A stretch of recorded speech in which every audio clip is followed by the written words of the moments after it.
guys, how are you? And welcome to Print School YouTube channel with Genesis Dorsey. That's me, aka Gigi. And today we're going to be talking about batching and collecting content for your content calendar for your community. If you want to stay tuned and you want to learn more about how you can create content that your community will love, online, social, podcasts, blogs, any type of content, email marketing content, stay tuned. I'm going to give you some strategies to help you win.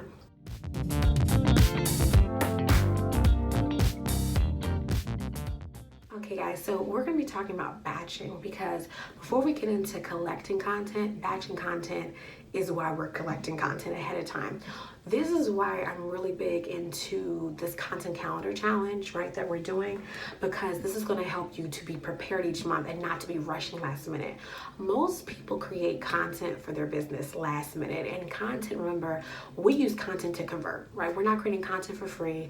We create content to convert people into customers, right? Content to convert to customers. Let's do it again. We use content to convert into customers, okay? So we're not doing this content for free.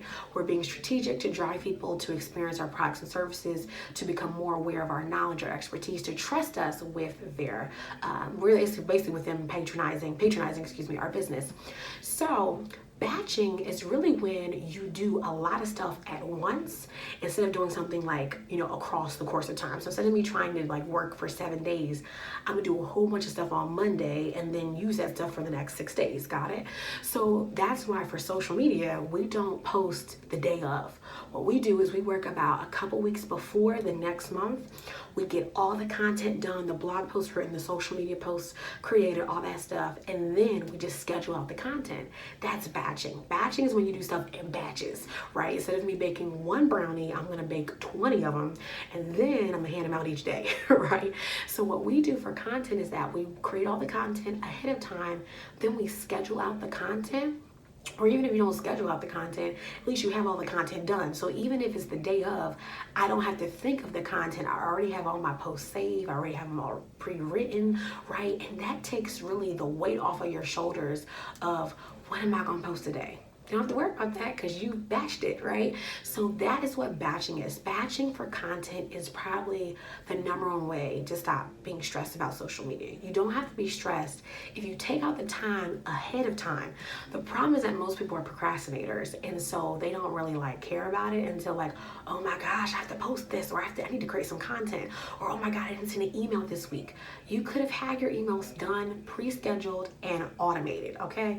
And in your sleep, content was already going out, right? So you can sleep in one day, right? Because guess what? All your work is done because you did it ahead of time. And now all you have to focus on is what actually needs to be done that day that cannot be automated. So most social things can be. Now for me, I think that the beauty of batching is that I'm going to get all the content done, but the engagement, like responding back to comments, or doing a live, things like that, that's stuff that I have to be physically present for. But see, it's easier to do lives when your daily content's already scheduled and done, right?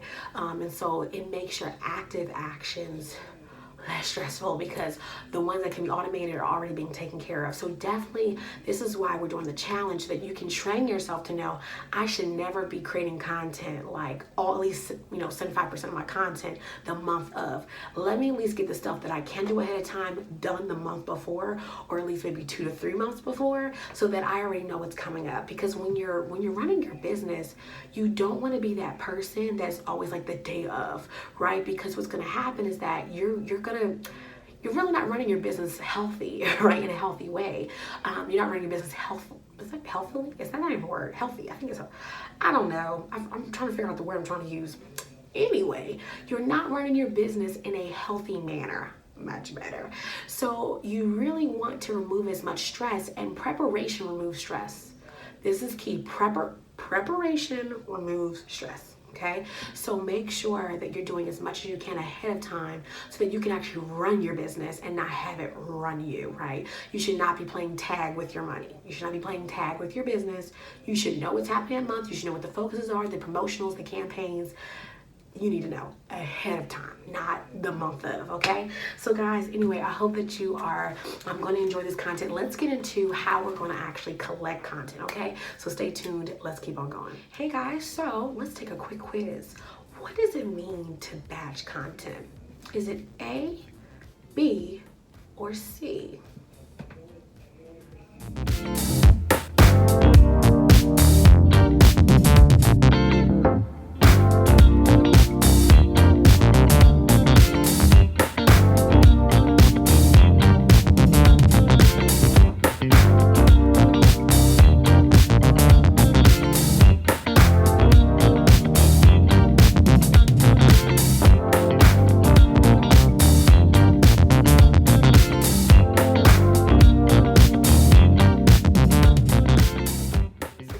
Focus on 5 things. Wait, that's 10. Redo. 5 things that I want to break down into you learning how to produce quality content. So the first one is you have to find the content. Oh God, this takes forever, right? Finding content. But remember, if you watched the first video that I talked about, and if you have downloaded this most free resource, which is the Content Calendar Challenge, I talk about how every month you want to have a focus or some kind of theme or campaign, something that's going on that helps you to understand what kind of content you need to put out. So when you have a focus for the month, it's going to help you know, okay, these are the kinds of content, topics that we're looking for, subtopics. So I'm going to be using an example. Okay, just to give you guys, and this is going to give us some context into how to find the content. So let's say, for instance, I am a meal prep chef, okay, and I focus on providing really super amazing healthy meals, and of course I need to have a target audience, right? So a lot of times we think that we're for everybody, and remember, you're not, okay, because this is going to influence your pricing, your business structure. So you want to think about, who are you for? So let's say I focus on busy millennial professionals, okay? So that's going to help me understand what price point to enter at. And let's say I want to be able to offer vegan and as well as super healthy, gluten-free, different kind of things, different offering meals, organic, that kind of stuff. So I'm going to focus on busy millennial professionals. Of course, I could do, where I live. That's usually the easiest. And then if I want to stretch out into other areas, I have to think about, how I'm going to keep the food fresh and ship it and all that good stuff, right? So let's say for now, I'm just going to focus on my immediate area. Let's say I live in Los Angeles. Okay, I live in Los Angeles, downtown LA, and again, I'm focusing on busy professionals who are millennials. Okay. So the first thing is I got to figure out, okay, what is this month's focus? Now, when you're dealing with this kind of business, and when your services are pretty much the same every month, right? Especially if they can customize their options. It's not like I can say this month's theme is chicken, right? That's not how it works. But let's say I want to say this month's theme is on, let's say we want to pick foods that really encourage weight loss, right? Let's say that's the focus. So this month is all about foods that you can eat that encourage weight loss. Let's say next month I focus on foods that encourage brain development, right? But let's say this month's focus is on foods that encourage weight loss, right? So things are going to help you to build that metabolism, burn those bad fats, and really help you get rid of cholesterol, things that are not make your body healthy, right? So that's the focus, which are weight loss foods, right? The foods that you can eat that really help you to, lose weight and stay in shape. Then I need to find content. So let's say I have email marketing, right, to my tribe. I have social media. Let's say I'm on Instagram, right, because I'm a millennial, so Instagram. Let's say I have a podcast that's like the audio versions of my videos, right? And of course, video content, YouTube. So I have a YouTube channel, I have social media content, I have my email marketing, and then my podcasts are really just the audio versions of my videos, but it's still a podcast, right? So I need to find the content for social. So if I know that, okay, my focus is on foods that are easy for weight loss, then I need to first figure out what are all the foods that are healthy for weight loss. And what I'm going to do is, to make myself organized, I'm going to break down the topic into subtopics. So let's say the first week is focused on smoothies that you can drink that help you with weight loss. Let's say the second thing is going to be vegetables that you can eat. And the third week could be how to eat lean, what kind of meats can you eat if you want to lose weight. And let's say the fourth one is what kind of meal prep, right? What kind of meal prep mix-ins can you do? So let's see, those are my 4 weeks. So if the first week is focused on smoothies, then that's all smoothie content. right? That's the focus. So that helps me to know, okay, bam, that's gonna be the focus for the email, that's gonna be the focus for the video that I do for my YouTube channel, that's gonna be the focus for the blog. The blog is they have a blog or the podcast, right, which is really just the audio version of the video. And then for social, that's what I'm posting that week, or smoothies. So I can be, you know, having different photos of smoothies. I could be posting maybe a recipe as like the content. I could be focused on like maybe like what kind of smoothies that we sell, right, through the meal prep business, that they can order, right? So like those are different types of content. So if I have 7 days, bam, I need 7 pieces of content if you post once a day, right? If I post twice a day, it's 14 pieces of content. Got it?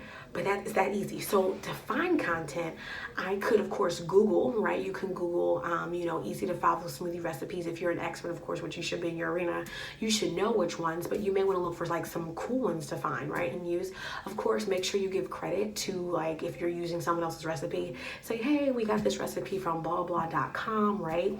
Respect people's content. You can come with your own recipes as well, right? Also too, right, you may come across like maybe like items that they can purchase, like, you know, which smoothie blender should I purchase if I want to make smoothies at home, right? So like, hey, here are our top 3, you know, smoothie makers that we recommend, right? Things like that. So Google's a great place to find content. Of course, Pinterest, blogs, but Google's usually where like you can start and then you can search from there. Photos. Let's say you want to like gather some photos of smoothies, but like it's like a generic smoothie photo, like you're not necessarily posting like a recipe. We just want to find like where I get a smoothie photo. So Unsplash, Pexels, I'm putting all the links, guys, down below if you want to click those different links. But Unsplash, Pexels, you can either Google, you can also Google things like stock photos and like of what you're looking for. And usually those photos are going to be ones you have to pay for. That's why you want to start with Unsplash or Pexels, because you can get free photos. Kaboom Pics. I'm gonna list like all the ones you guys can look for stock photos. If you're looking for like cutesy, let's say your brand is like really cutesy, Glam Per Go, our Instagram, we actually use a subscription service to purchase styled stock photos. And I'm gonna put actually the service we use because I have no problem sharing it. Sharing is caring. So I'm gonna actually share with you guys the same place that we purchase our styled stock, and it's called Social Squares, and it's by Shay Cochran, who is an amazing styled stock woman. She has an amazing business, and so she launched a subscription-based business that offers you like a whole library per month. I mean, it's like tons of photos.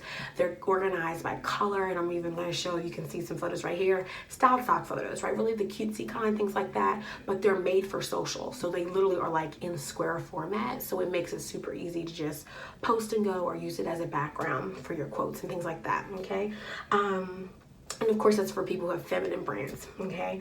If you're looking for photography, style stock photography, or free photography, that's for minorities or diverse cultures, there are a few that I've linked below, places to look at if you're looking for that kind of content as well. Of course, add your own expertise too, add your voice. So make sure your content is not like pretty much a role of like other people's content. Always include your content, your voice.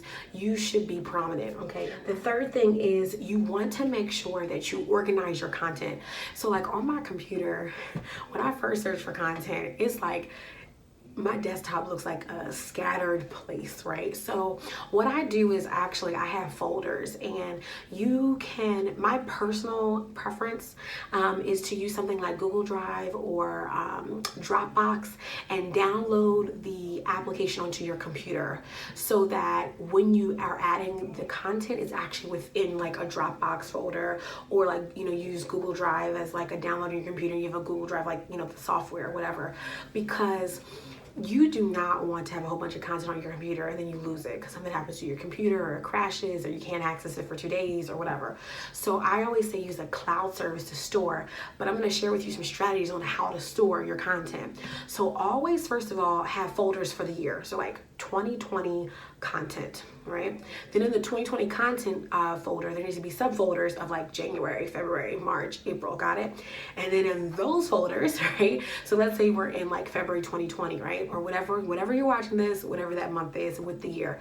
So February 2020, And then I have in there, I have a folder that will say like photos, and then there may be a folder in there that may say videos, like if I record video content, whatever. But all the content is in one place, so it'll be in like organized folders. So if you have blog posts, there should be a blog post folder in the February 2020, and it has all the blog posts in doc format, right? So the reason why we do this is because it helps you to organize your content, but also if someone, this is very, very, very, very important, the reason why we organize our content is we want to create a system that as you grow your business, if you get an assistant or you get a social media manager, or you get someone who's going to like kind of take over that aspect of the marketing, you want it to be easy to go in, find the content, and know where everything is at and how, like what your system is, right? So if we know all the folders are in each month, they're in the folders folder in that month, and all the photos are tagged with numbers, or so it could be like if it's February the 1st, it may say Feb 1, it says Feb 2, and if you post multiple times a day, it could say Feb 1 7 a.m, Feb 2 3 p.m, right, or 7 and whatever. But it's very easy, so that way when you pull the photo with the captions, let's say you have a Google document in that Google folder, and it says photo captions. So that way when it comes time to schedule your content on social media, this is the photo and here's the caption, Feb 1 7 a.m. caption with all your hashtags already ready. So when you're organizing your content, right, what you want to do is you also want to make sure that you're kind of shuffling hashtags. So this is really for Instagram, because Instagram is really the only platform where this really matters, but I have to bring it up. So one of the things that's really interesting is that some hashtags are banned by Instagram, and they're like actually like common terms, but sometimes people have taken these terms and made them nasty, like where you click on it and you may see somebody's private parts. So you want to, and that's just one example, but really what I'm trying to say is don't use the same hashtags all the time. Like refresh your hashtags, see if there are trending hashtags that relate to your content. Sometimes certain types of content, right, you may want to really focus on. So for instance, if it's smoothie week for my business, right, I need to see, okay, what are the top hashtags for smoothies? And for Instagram, that is as simple as going on Instagram, typing in smoothie, looking under the hashtags and seeing which hashtags come up first, seeing how many posts are associated with that hashtag. So if it has a ton of posts, that's a really healthy hashtag. If it only has like 5 posts to that hashtag, is not healthy. But see which all the top ones are, and you may want to add those just for that week, right? If it's focused on smoothies, right? And then if next week I'm focused on another topic, I may still have some generic like meal prep chef hashtag, but then I may focus on, let's say, like weight loss tip hashtag or whatever, right? So I'm going to add that. Now remember, the cap for hashtags are 30 hashtags. So you can't go overboard, but you definitely use as many as possible. So try to stack the whole 30 and have your hashtag saved in your Google Doc with your content calendar like document, right? So the cool thing about it is that, of course, if you guys have not downloaded the content calendar challenge, right, you guys know that in that content calendar challenge is a free Google Doc spreadsheet that I created for you guys that organizes your content for email marketing, for social. So if you're not using that, you need to. And hopefully if you're watching this video, you're using your YouTube video notes for this month, the sheet, so that you can write your notes. And all of this is within the content calendar. So the way that you want to do it is that, and I actually have created a print school binder. I actually used, so I have my, you guys know our number one resource, which is my $500 planner and journal business workbook, right? The e-download. So I made it into a binder for myself, right? Into a binder for myself, and I just have my print school notes here. I am going to be launching some print school merch soon. Print school, like we're going to take off my name, so it just says print school, but we're going to soon have like t-shirts and hoodies and journals and binders, because when you're taking all your notes from print school, it'd be nice if they were kind of all in one place and it said print school on it, so you can use your print school stuff. But yeah, guys, so hopefully you were able to get some notes from the day. So in today's video, I talked about an easy equation for why we create content. It had 3 C's. It starts off with content. Remember, content is really not free because there are 3 C's to why we create content. What was that equation?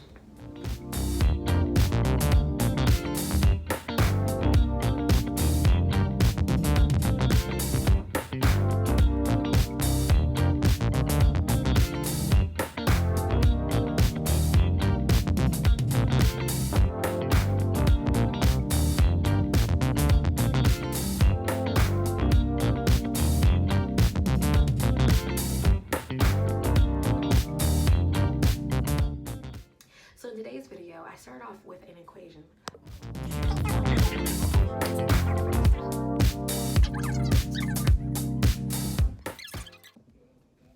Hey guys, how are you? It is your girl Genesis, aka Gigi, and